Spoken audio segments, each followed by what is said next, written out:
La cible de Satan, c'est le sacrifice de la messe et la présence réelle de Jésus dans l'hostie consacrée, a déclaré le cardinal Robert Sarra, responsable du Dicaster Vatican pour la liturgie. C'est pourquoi il appelle les fidèles catholiques à revenir à la communion reçue sur la langue et à genoux, abandonnant ainsi l'habitude de la recevoir dans la main, et il en explique les raisons. Dans la préface d'un nouveau livre sur le sujet, le cardinal Robert Sarra écrit « L'attaque diabolique la plus insidieuse consiste à tenter d'éteindre la foi en l'Eucharistie, en semant des erreurs et en encourageant une manière inappropriée de la recevoir. La guerre entre Michel et ses anges, d'un côté, et Lucifer de l'autre, continue véritablement dans les cœurs des fidèles. Il affirme qu'il y a quelque chose de profondément corrompu au cœur de l'Église. Quelque chose de silencieux, d'invisible mais de dévastateur. Pendant des décennies, on nous a fait croire que la manière de recevoir l'Eucharistie relevait simplement d'une préférence, d'une culture ou d'une convenance. Mais la vérité, longtemps oubliée, ressurgit aujourd'hui avec force dans la voix de cet homme de Dieu. Le cardinal, l'un des derniers géants spirituels dans les hautes sphères de l'Église, brise le silence avec des paroles brûlantes. Et il révèle alors ce que beaucoup préfèrent ignorer. La cible de Satan, c'est la Sainte Messe. La cible, c'est le sacrifice. La cible, c'est la présence réelle de Jésus dans l'hostie consacrée. Ce ne sont pas des affirmations symboliques, ce ne sont pas des allégories, ce sont des réalités spirituelles, des vérités qui portent le poids du ciel. Le cardinal écrit cet avertissement dans la préface d'un livre qui, à lui seul, suffirait à provoquer une onde de choc, la distribution de la communion dans la main du père Federico Bortoli. Mais la force de ces paroles dépasse la théorie. Il rappelle qu'à Fatima, avant même l'apparition de la Vierge Marie, le ciel a envoyé l'ange de la paix.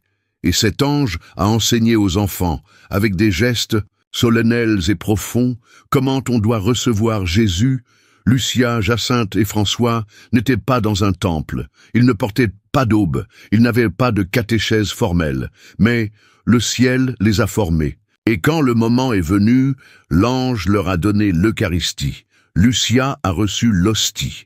Jacinthe et François ont bu au calice, tous à genoux, tous en silence, tous en adoration. Prenez et buvez le corps et le sang de Jésus-Christ, horriblement outragé par les hommes ingrats. Adilange Poinceux fut la première catéchèse eucharistique du ciel au XXe siècle. Et aujourd'hui, cette catéchèse est oubliée. Cependant, le cardinal Sarra ne permet pas que cet oubli reste impuni. Il demande avec fermeté « Pourquoi nous obstinons-nous à communier debout et dans la main ?» Et il ne s'agit pas de nostalgie, il s'agit de foi. Il explique que la manière dont nous communions révèle ce que nous croyons. Si Jésus est réellement présent dans l'Eucharistie, corps, sang, âme et divinité, alors chaque geste, chaque détail, chaque fragment a de l'importance. En communiant dans la main, beaucoup ne perçoivent pas les fragments qui se perdent. Des particules tombent au sol. Jésus est traité comme une miette, comme si c'était du pain ordinaire. Et qu'est-ce que cela engendre? De la froideur, de l'indifférence, la perte de la foi. Si le curé ne se soucie pas des fragments, si les ministres touchent l'hostie comme s'il s'agissait d'un objet quelconque, le fidèle commence à penser « peut-être que Jésus n'est pas vraiment ici ». Et peu à peu, le dogme se dissout, le sacré disparaît, mais ce n'est pas un accident. Sarra nous alerte, c'est une attaque, c'est une guerre spirituelle, c'est le combat entre Michel et Lucifer, mené aujourd'hui dans le cœur des catholiques. Et il y a deux chemins par lesquels Satan attaque l'Eucharistie.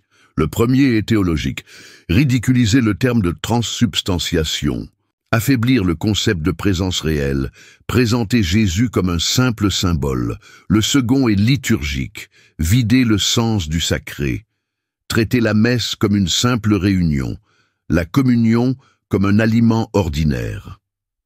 C'est pourquoi le cardinal lance un appel, pas pour une tradition humaine, mais pour le salut. Il appelle les fidèles à revenir à la révérence, à revenir à l'adoration, à communier comme le ciel l'a enseigné, à genoux, sur la langue, avec humilité et foi. Ce n'est pas une question esthétique, c'est une question d'âme. Les saints le savaient. Jean-Paul II, même accablé par la maladie, tenait à communier à genoux.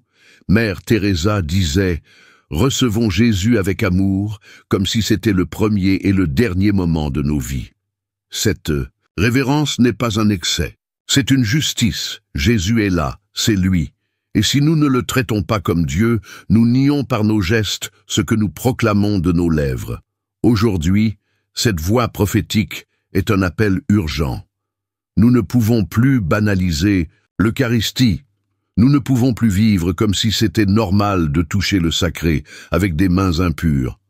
Le ciel regarde, et la bataille spirituelle se joue dans les petits gestes, dans un genou qui se plie, dans un cœur contrit, dans une âme qui reconnaît « Seigneur, je ne suis pas digne ». C'est peut-être pour cela que l'ennemi a si peur de la révérence, parce qu'elle désarme l'orgueil, elle éduque l'âme, elle professe en silence une foi que l'enfer ne peut supporter. Et vous, comment recevez-vous le Seigneur? Comment professez-vous votre foi? Aujourd'hui, plus que jamais, le ciel attend des âmes qui réparent, qui adorent, qui défendent le corps du Christ, avec leur propre corps, avec leur propre vie. Abonnez-vous à cette chaîne pour continuer à recevoir la vérité qui libère. Commentez ci-dessous, êtes-vous prêt à changer votre manière de communier par amour pour Jésus et priez avec nous. Mon Jésus, pardonnez-nous. Préservez-nous du feu de l'enfer, conduisez toutes les âmes au ciel, surtout celles qui ont le plus besoin de votre miséricorde. Rien n'est laissé au hasard dans l'économie du salut.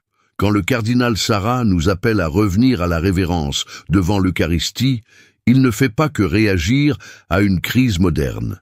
Il interprète les signes que Dieu avait déjà donnés il y a plus d'un siècle. La Providence parle. Et elle parle à travers l'histoire, la liturgie et même les apparitions. Ce n'est pas un hasard si la publication du livre sur la communion dans la main a eu lieu juste après la commémoration du centenaire de Fatima. Car, avant même que Marie n'apparaisse à Fatima, avant tout message ou miracle, le ciel avait envoyé l'ange de la paix. C'est lui qui prépare les enfants, c'est lui qui prépare le monde. Et que fait l'ange? Il enseigne à prier, il enseigne à adorer, et surtout, il enseigne à recevoir Jésus. Lors de la troisième apparition, il apparaît avec un calice et une hostie au-dessus. Il ne parle pas d'idéologie, il ne débat pas de pastorale, il s'agenouille, il adore, il donne la sainte communion aux enfants en silence, avec solennité, avec crainte. Prenez et buvez le corps et le sang de Jésus-Christ, horriblement outragé par les hommes ingrats. Cette phrase traverse les siècles.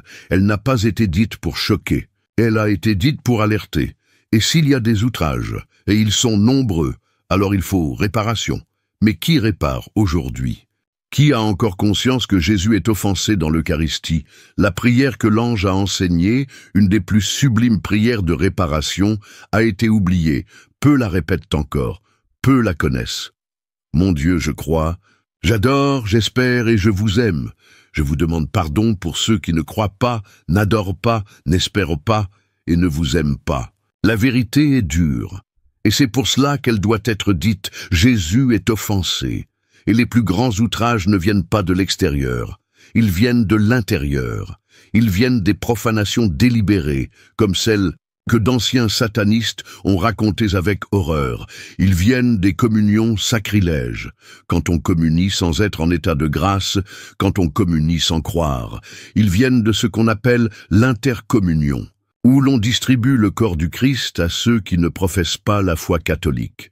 Mais il y a un outrage encore plus subtil, plus déguisé, plus dangereux. C'est l'erreur doctrinale qui s'infiltre dans les cœurs. Ce doute semé qui dit « ce n'est pas tout à fait ça, ce n'est qu'un symbole, Dieu comprend ». Et petit à petit, comme une rouille silencieuse, ce doute ronge le dogme, éteint la crainte, détruit la révérence. Et ainsi, Jésus cesse d'être adoré. Il est traité comme un objet, comme du pain, comme une habitude. Les profanations visibles sont terribles. Mais les invisibles, celles qui se produisent dans l'âme des fidèles distraits, sont encore plus dévastatrices. Car lorsqu'on perd la foi en la présence réelle, tout est perdu. La messe cesse d'être un sacrifice. La communion devient une collation, l'adoration devient inutile. Et là est le vrai plan de l'ennemi. Non pas détruire l'Église de l'extérieur, mais la vider de l'intérieur. Et c'est pourquoi le ciel est intervenu. Avec l'ange, avec Marie, avec la doctrine et, maintenant, avec les quelques pasteurs fidèles qui ont encore le courage de dire la vérité. Le cardinal Sarah ne propose pas une innovation. Il demande un retour à la foi des saints, à la révérence des anges, à l'humilité des enfants de Fatima, car devant l'Eucharistie, il n'y a qu'un geste qui correspond à la vérité, s'agenouiller. Tout le reste est indigne. Et si, pour une raison physique, quelqu'un ne peut pas s'agenouiller, que son cœur au moins se prosterne. Mais celui qui le peut le doit non par formalisme, mais par foi. Aujourd'hui, Jésus continue d'être outragé, et c'est à nous de réparer, par nos gestes, par notre attitude, par notre vie. Il est temps de se réveiller, d'ouvrir les yeux, de reconnaître que le Seigneur est parmi nous, et qu'il attend des âmes qui réparent, qui adorent, qui s'agenouillent avec amour. Saviez-vous déjà qu'il y a eu une apparition de l'ange de la paix à Fatima? Priez avec nous. Très sainte Trinité, Père, Fils et Saint-Esprit, je vous adore profondément. Jésus souffre. Il souffre en silence. Il souffre non seulement à cause des péchés de ceux qui le rejettent ouvertement, mais aussi, et peut-être encore plus, à cause de ceux qui le reçoivent avec indifférence. La douleur du Seigneur ne vient pas seulement des blasphèmes et des moqueries extérieures.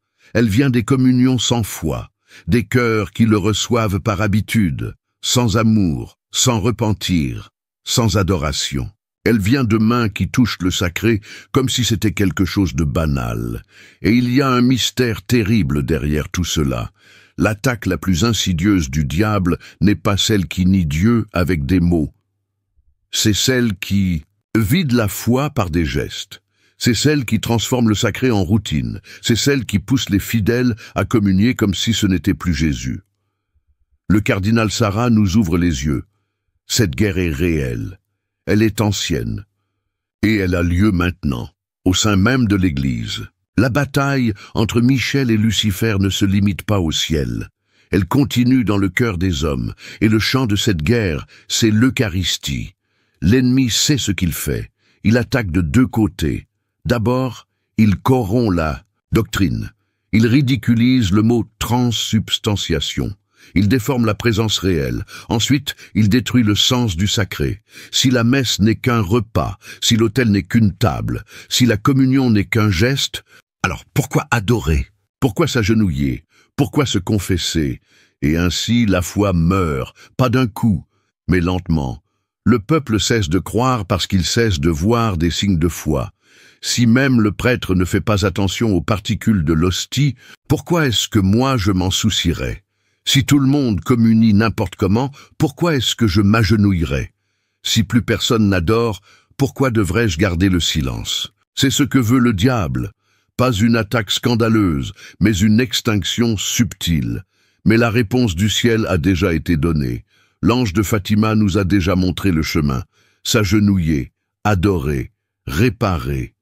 La foi en la présence réelle doit de nouveau briller à travers les gestes, dans la manière de communier, dans l'attention portée aux fragments, dans la façon dont on entre dans l'Église, dans la manière dont on traite l'autel.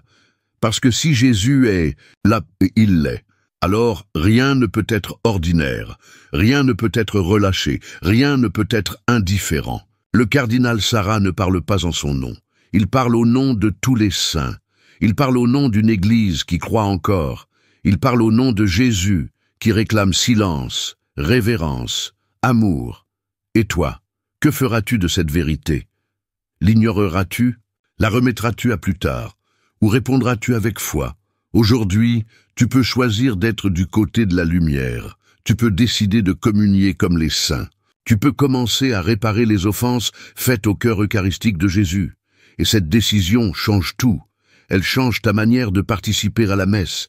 Elles changent ta manière de vivre.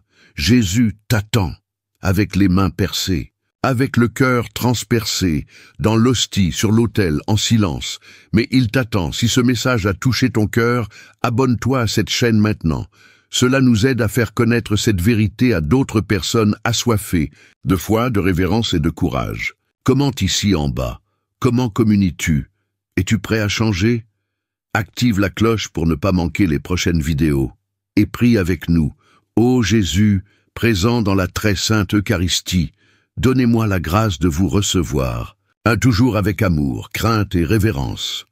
Merci beaucoup d'avoir regardé jusqu'au bout. Que l'Esprit Saint t'éclaire et que Notre-Dame te conduise au cœur de Jésus. On se retrouve dans la prochaine vidéo. Que Dieu te bénisse.